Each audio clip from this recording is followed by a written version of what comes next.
Okay. Mr. President? Yes. You know, looking at these scenarios, I mean, I'm not sure these have a snowball chance and whatever, but especially in these times.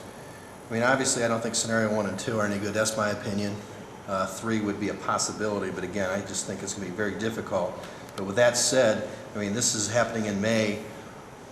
What is the next step now? What have you set? I mean, you've showed us on this budget here what needs to be cut. Do you have your priorities listed as to where you're going to start? Because something has, it sounds like something has to happen now. Yes. What's the next step here?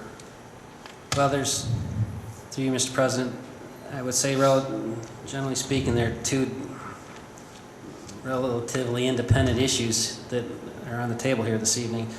This page and these revenue streams and for what purpose they would be used for are a reflection of the 2015 process, some of which can give relief to the financial circumstances we're in right now, but the position here is to move forward on these items.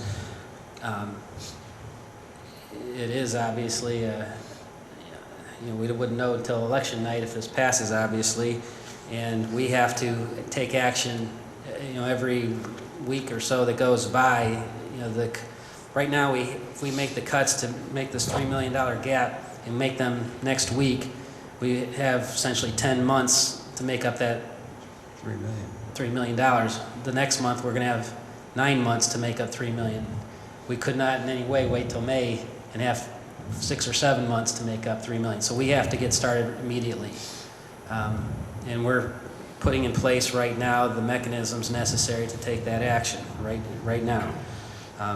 This, should any combination of these be passed, this will be in some measures an ability to help work ourselves out of all of that. We have to take action immediately on bridging that $3 million gap. This can make the recovery happen that much sooner. Which I understood, but Yeah. what I'm saying is, I mean, we're starting to do things now. What's the plan now? Do you have a plan, or is this a day by day you're looking at this, deciding what you're going to cut? I mean, do you know? Well, I mean, where are we at? through you, Mr. President, we're spending hours and hours every day for weeks now, and certain new things come to light. I think most everything has come to light, that the ramifications, for example, you know, having to terminate most all of our part-timers. We've now been, okay, if we get rid of our part-timers, what are the effects of that? How does that affect our full-timers, and where's the net savings? You know, I would say over the next several days we'll have even a better picture.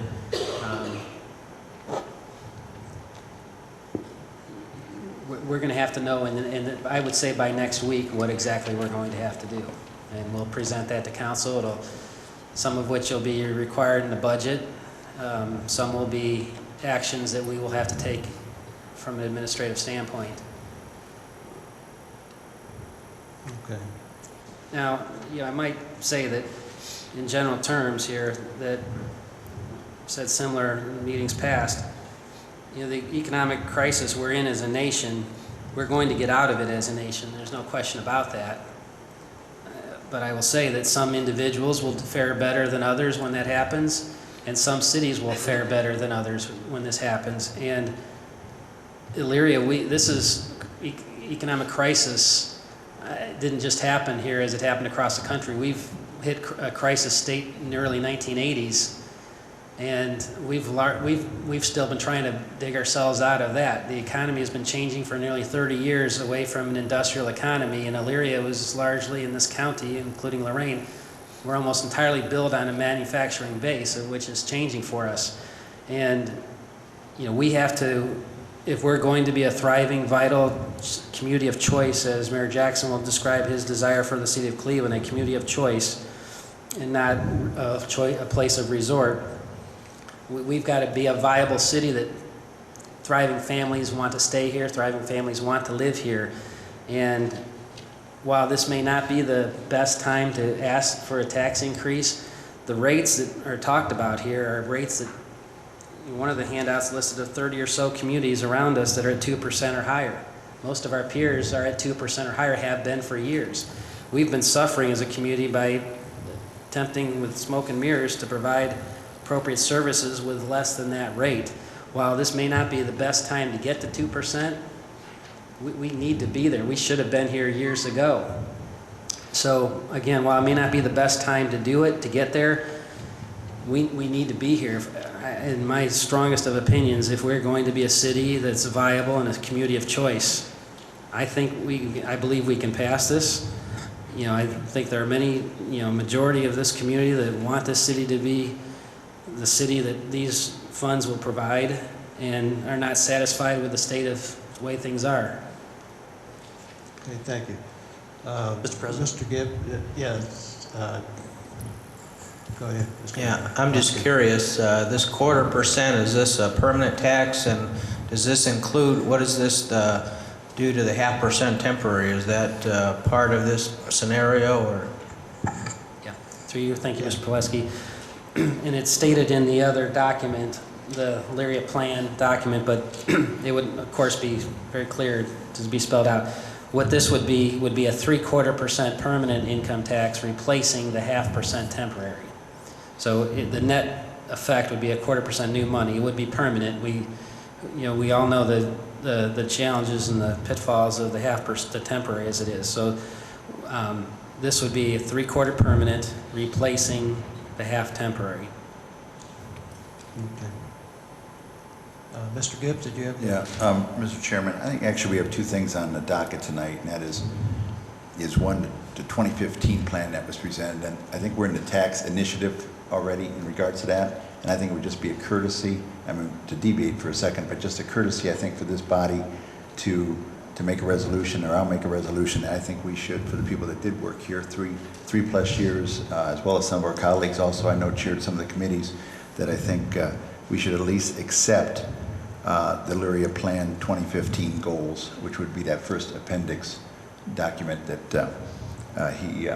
A resolution in support of the... Exactly right. That we that's a very support good idea. that we accept the Elyria Plan 2015 goals. Okay, thank you. Who would want to second that? Second. Second by Mr. Stewart. Discussion? Question. All in favor of accepting the 2015 plan, signify by saying aye. Aye. Opposed, nay. Motion carried. Okay, we'll see that. Thank you, Mr. Gibbs. You had another statement. Mr. President, we ask who made the second? Yes. Michael Ackles. Thank you. No, Mr. Stewart. Mr. Gibbs and Mr. Stewart. Through you, Mr. Chairman, to Ted, is part of our issue this year too, do we have an extra pay in the year? Is that affecting us also in this? No, that occurs about every 11th year, and we had ours about 2-3 years ago, so we should be clear of that for another 7 years. Okay. Through you, Mr. Chairman, to the law director, Pete, can you actually create legislation or ballot language that actually formally restricts, I would say, the line items in either one of those 3 scenarios? That depends on the wording of the ordinance enacting the increase. If you're going to specify it for specific purposes, then it would need to be in the ordinance that sends it to the voters. A case in point would be where we have a 1/4 of 1% for police. By that particular ordinance that sent that to the voters, that money can only be used for law enforcement. It cannot be used for other city purposes. So it depends on the language of the actual ordinance increasing the income tax and how you spell it out.